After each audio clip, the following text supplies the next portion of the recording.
Hello and welcome to the Tavern Chat Podcast.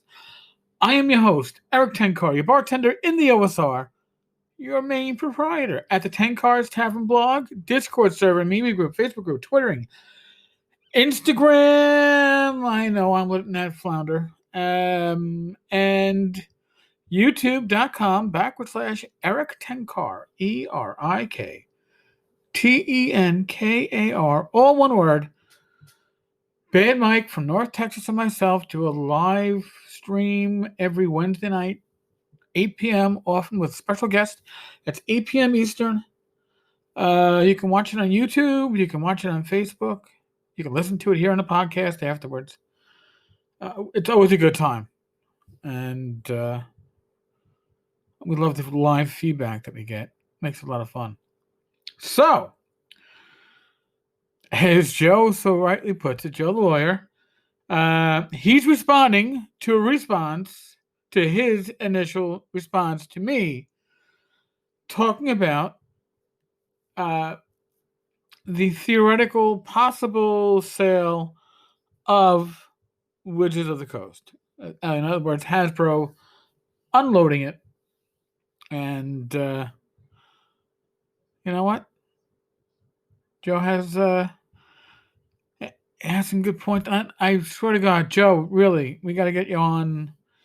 You can do a live stream with me one night, and we'll just we'll have you in the dark. You'll be the Wizard of Oz behind the curtain. All right, we gotta step away and listen to Joe for a sec. For a minute. Hey, Eric Doodle here. That's a first. I left a voicemail. Somebody left a voicemail based on that, and now I'm leaving a voicemail based on that one. Anyway, yeah, Larry makes a good point. They're reaching out to the whole Savage World system, You might as well. I mean, Troll Lords is doing it right. They have a 5e line of their standard, 10 or 15 or whatever modules that they've been putting out forever for Castles and Crusades, right? There's they do Kickstarters based on it, basically, to put their system out and their setting in the world and the modules and everything. So yeah, that's where the money is, right? I mean, Swords and Wizardry is doing it too, right? For some of their stuff. So yeah, a Frog Guy, I should say. So yeah, it makes sense. And that dovetails into what the thrust of your most recent one is about what I see V2 said about selling them. That makes a lot of sense. One more message, I think, coming up. Yeah, something to think about with Paizo. Like, you're right, nobody else has the money to finance that, right? But Lisa, I think, over at Paizo, don't forget, she started Paizo with freaking buku bucks that she got from the Hasbro buyout, I think, from because she had stock options or whatever, and she had the money from a buyout when Hasbro bought Wizards of the Coast, right? So that's why she started Paizo. She may, who knows, I don't know her finances, but she might have a lot of money. Who knows? She might have invested it well, or she might be able to go out and raise the money. If it goes to a private equity firm, we're screwed, because they're just going to, rape and pillage the brand and not give a shit. At least if it goes to Paizo, it's going to gamers who actually love the game, and they're gonna put out a 6th edition, because they have to, right? They have to, make their mark, make their money. But one other thing to think about coming up in part 3. Well, Joe, before we get on to your part 3, I want to make a comment on the idea of Paizo or Lisa Stevens buying out Wizards of the Coast. And that is, now, this goes back a bit. This goes back to after Starfinder. I think right before Pathfinder 2 released, or was it not even announced, the rumors I was hearing at conventions like GaryCon, like Gamehole, was that Paizo was not making payroll. In other words, it wasn't able to pay their staff out of the Paizo account.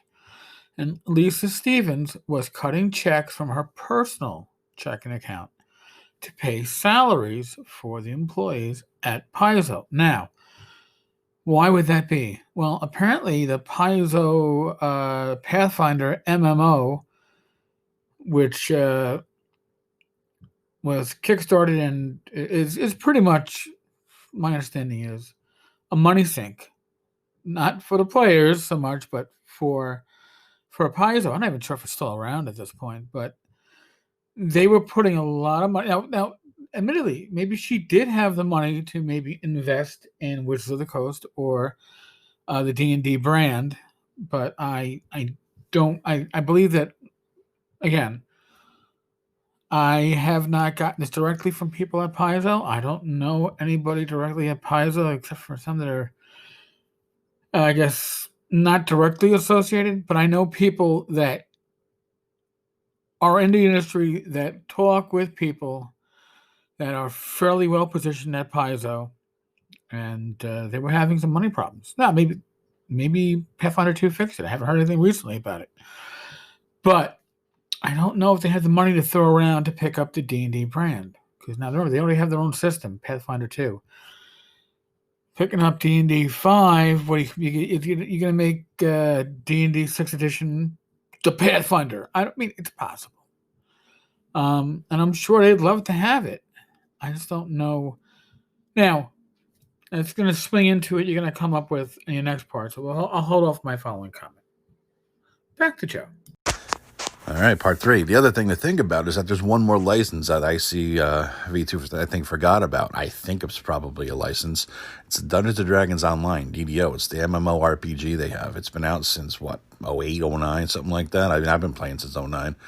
Maybe twice a year, usually around the holidays, my brother and I, log in, pay the $15 for the month, and restart up our characters in the low-level adventures, and we run around for like idiots for a while, and it lasts a couple weeks, and then we stop.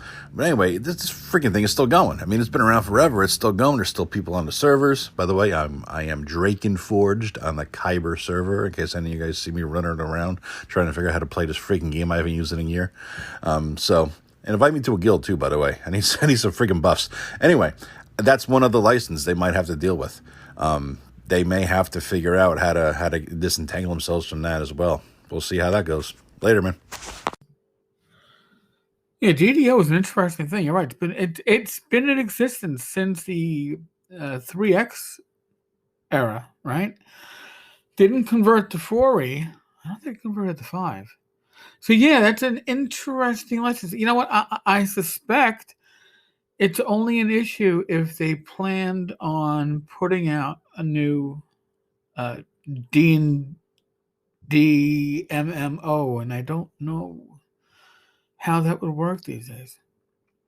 But they have, and there's other entanglements too. What is it? WizKids, right?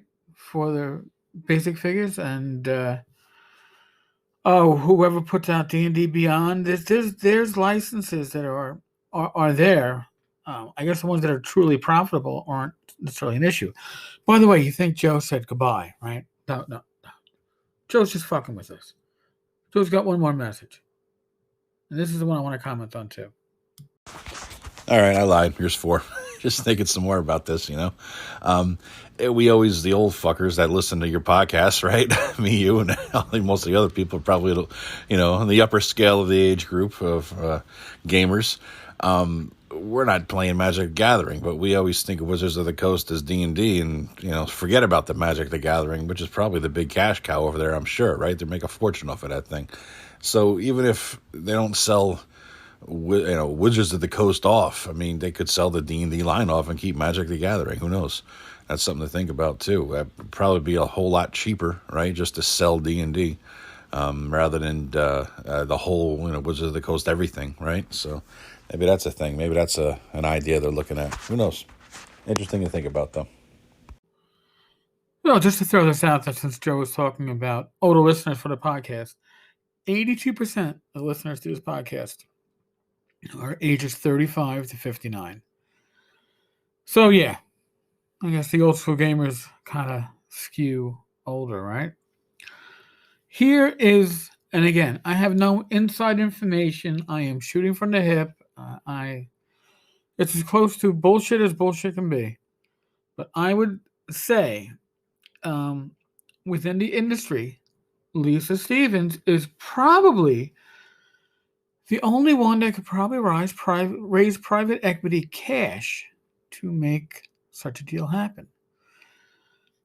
I don't know if she can. I don't know if she wants to. I don't know if the money is there. I don't know what the asking price would be. I don't even know if TSR slash, all right, Wizard of the Coast is for sale, showing my age.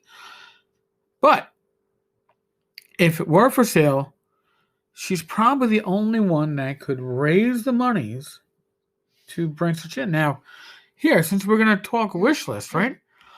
I would love to see somebody like Lisa leverage other companies like Goodman Games, Frog God Games, Troll Lord Games to be partners in this venture, right? That would be pretty cool. Have these companies all own a bit of the new Wizard of the Coast.